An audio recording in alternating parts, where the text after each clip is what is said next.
Hi hello నమస్తే welcome back to our channel మనీతో మస్తీ and welcome back to one more video. ఈరోజు మంచి స్కిన్ వైటనింగ్ సోప్ అయితే చూపించబోతున్నాను. ఇది మన ఫేస్ మీద ఉన్న డార్క్ స్పాట్స్ని కానీ మంగు మచ్చలు కానీ అలాగే సన్ ట్యాన్ ఉంటే చాలా బాగా యూజ్ అవుతుంది. తప్పకుండా ట్రై చేయండి. ఈ సోప్ ప్రిపేర్ చేయడం చాలా సింపుల్. ఇంట్లో ఉన్న వాటితోనే ప్రిపేర్ చేసుకోవచ్చు అండ్ చాలా బాగా వర్క్ అవుతుంది. మీరు కంటిన్యూగా యూస్ చేశారంటే మీకు మంచి రిజల్ట్ ఉంటుంది. తప్పకుండా ట్రై చేయండి. ఇక్కడ చూసారు కదా సోప్స్ అనేవి ఎంత చక్కగా వచ్చాయో. అండ్ ఇక్కడ నేను మీకు నా ఫేస్ మీద అప్లై చేసి కూడా చూపిస్తున్నాను. చాలా బాగుంటుందండి. తప్పకుండా ట్రై చేయండి. అలాగే నాది ఒక చిన్న రిక్వెస్ట్ ఏంటంటే ఈ వీడియో మీకు నచ్చితే తప్పకుండా మన ఛానల్ని సబ్స్క్రైబ్ చేసుకొని లైక్ చేయండి, అలాగే షేర్ చేయండి. మీరు యూస్ చేశాక ఎలా ఉందో కమెంట్ కూడా చేయండి. ఈ సోప్ ప్రిపేర్ చేయడానికి మనకి ఇక్కడ ఉన్నవన్నీ కావాలన్నమాట. సో కాఫీ పౌడర్, బీట్రూట్, నేను ఇక్కడ పిఎస్ సోప్ అయితే యూస్ చేస్తున్నాను. మీ దగ్గర సోప్ బేస్ ఉంటే ఓకే, అది లేకపోతే ఇలా గ్లిజరిన్ గల సోప్స్ అయితే యూస్ చేయండి. అలాగే మసూర్ దాల్ అనమాట, ఇవి నేను కొంచెం కోర్సుగా గ్రైండ్ చేసుకున్నాను అవి. అండ్ కొంచెం పసుపు, విటమిన్ ఈ క్యాప్సిల్స్. ఈ బీట్రూట్ని అయితే నేను ఆల్రెడీ మిక్సీ పట్టేశాను. సో ఇప్పుడు దీన్ని జ్యూస్ తీస్తాను అనమాట. ఎలాంటి వాటర్ అయితే యూజ్ చేయొద్దండి. సో బీట్రూట్ నుండి వచ్చే లిక్విడ్ మాత్రమే మనం యూజ్ చేయాలి. వాటర్ పోసినట్లయితే మన సోప్ అనేది పాడైపోయే ఛాన్సెస్ అయితే ఉంటుంది. చూసారు కదా, నేను ఇందాక బీట్రూట్ని బాగా మిక్సీ పట్టి దానిలో జ్యూస్ మాత్రమే తీసుకున్నాను. మీరు మిక్సీ పట్టేటప్పుడు ఎలాంటి వాటర్ అయితే కలపొద్దు. సో అలా చేయడం వల్ల మన సోప్ అయితే పాడైపోయే ఛాన్సెస్ ఉంటుంది. ఓన్లీ బీట్రూట్ నుండి వచ్చిన వాటర్ మాత్రమే తీసుకోవాలి. ఇప్పుడు దీనిలోకి కొంచెం అంతా పసుపు, అలాగే మసూర్ దాల్ అనమాట. ఇవి రెడ్ కలర్లో ఉంటాయి కదా కందిపప్పు, అవన్నమాట. వీటిని నేను కొంచెం కోర్సుగా గ్రైండ్ చేసుకున్నాను. సో ఇవి ఒక 2 టేబుల్ స్పూన్ వరకు వేసుకోండి. ఇవి కూడా మన స్కిన్ని బ్రైటనింగ్ చేసే దానిలో చాలా మంచిగా యూజ్ అవుతుంది. సో అలాగే కాఫీ పౌడర్, మీరు ఏ కాఫీ పౌడర్ అయినా యూజ్ చేయొచ్చు. ఇదే వాడాలి అదే వాడాలి అని ఏమీ రూల్ ఏం లేదు. మీరు ఏదైనా యూజ్ చేయొచ్చు అనమాట.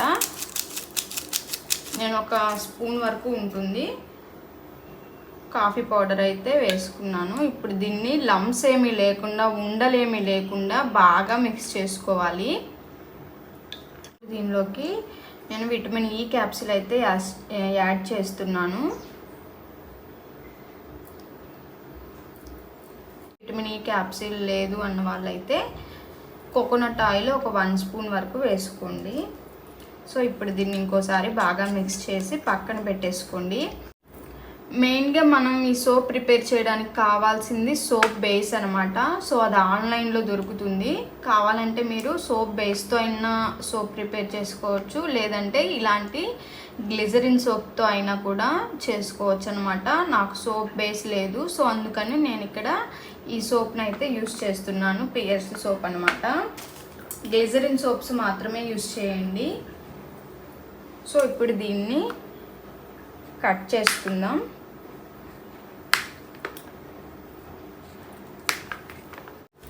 నేనైతే ఇక్కడ సోప్ని అయితే ఇలా పీసెస్గా కట్ చేసుకున్నాను. ఇప్పుడు దీన్ని మనం డబుల్ బాయిలింగ్ మెథడ్లో అయితే చేయాలి, డైరెక్ట్గా అస్సలు చేయకూడదు.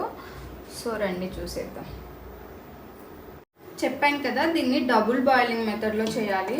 సో అందుకని నేను కింద కొన్ని వాటర్ పెట్టుకున్నాను. సో దాని మీద ఈ గిన్నె అయితే పెట్టుకున్నాను. సో ఇప్పుడు ఈ సోప్ అనేది కొంచెం కొంచెంగా మెల్ట్ అవుతుంది అనమాట. చూసారు కదా, ఇక్కడ సోప్ అయితే చక్కగా మెల్ట్ అయిపోయింది. అండ్ ఇంకో విషయం ఏంటంటే ఫ్లేమ్ అనేది చాలా సిమ్లో పెట్టుకోండి. మీడియంలో పెట్టుకున్నా ఓకే, కానీ హైలో అస్సలు పెట్టకండి. సో ఇప్పుడు ఇలా మెల్ట్ అయిన తర్వాత దీనిలోకి మనం ముందుగా ప్రిపేర్ చేసుకున్నాం కదా, దాన్ని దీంట్లోకి యాడ్ చేసి వెంటనే ఫ్లేమ్ అయితే స్టవ్ అయితే కట్టేయండి. ప్రిపేర్ చేసుకున్న దాన్ని అయితే వేసేస్తున్నాను. వేసి ఇంకోసారి చాలా బాగా మిక్స్ చేయండి. మొత్తం మిక్స్ అయ్యేంత వరకు మిక్స్ చేస్తే సరిపోతుంది.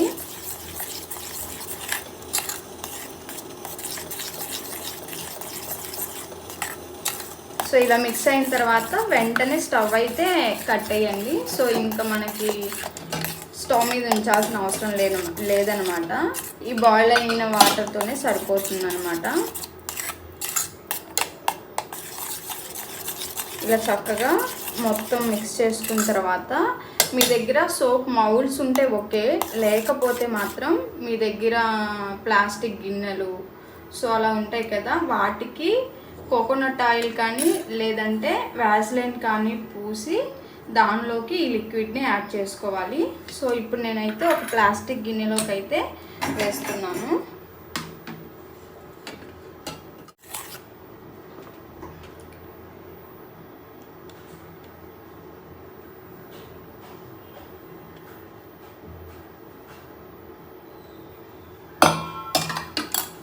దీని మీద నురగొచ్చింది కదా, సో అది మీకు అవసరం లేదు అనుకుంటే ఒక టిష్యూతో కానీ లేదంటే ఇదే స్పూన్తో కానీ తీసేసుకోవచ్చు.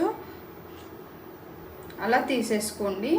సో నో ప్రాబ్లం, ఉన్నా ఏం కాదు లేకపోయినా ఏం కాదు. మీకు చూడ్డానికి సోప్ లాగా కనిపించాలి, షాప్లో సోప్ లాగా అంటే పైన నురగైతే తీసేసుకోండి అంతే. దీన్ని ఒక 4 to 5 hours రెస్ట్ ఇచ్చామంటే సోప్ అయితే ప్రిపేర్ అవుతుంది. మళ్ళీ తర్వాత చూపిస్తాను. 4 to 5 hours తర్వాత ఇలా సోప్ని ఎడ్జెస్ లూజ్ చేసుకున్నామంటే చాలు, సోప్ అనేది ఈజీగా వస్తుంది. నేను తీసుకున్న సోప్కి సోప్ బేస్కి పియర్స్ సోప్ బేస్కి నాకు 2 సోప్స్ అయితే వచ్చాయి. మీకు సోప్ మౌల్డ్స్ ఉంటే ఓకే, లేదంటే ఇలా ప్లాస్టిక్ డబ్బాల్లో వేసుకున్నా చాలా బాగా వస్తుంది. చూసారు కదా, ఇక్కడ సోప్ అనేది ఈజీగా రిమూవ్ అయిపోయింది. మీ ప్లాస్టిక్ డబ్బాలో వేసే ముందు కొంచెం కోకోనట్ ఆయిల్ కానీ వ్యాజ్లైన్ కానీ అప్లై చేసుకున్నారంటే ఈజీగా రిమూవ్ అవుతుందన్నమాట. అండ్ ఈ సోప్ అనేది కంటిన్యూగా యూస్ చేస్తే మంచి రిజల్ట్ ఉంటుందండి. దీంట్లో యూస్ చేసిన మన ఇంగ్రీడియంట్స్ అన్నీ మన స్కిన్ని వైటనింగ్ చేయడంలో అలాగే సన్ ట్యాన్ రిమూవ్ చేయడంలో చాలా బాగా వర్క్ అవుతాయి. ఇక్కడ నేను నా ఫేస్ మీద కూడా అప్లై చేసి చూపిస్తున్నాను. ఫస్ట్ టైంకే నాకు కొంచెం డిఫరెన్స్ అయితే కనిపించింది.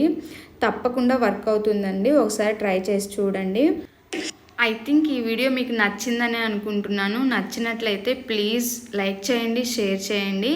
అలాగే మన ఛానల్ని సబ్స్క్రైబ్ చేసుకోవడం అస్సలు మర్చిపోకండి. దాంతోపాటు పక్కనే ఉన్న బెల్ ఐకాన్ని క్లిక్ చేశారంటే నేను పెట్టే వీడియో యొక్క నోటిఫికేషన్ మీ వరకు వస్తుంది. Thank you for watching.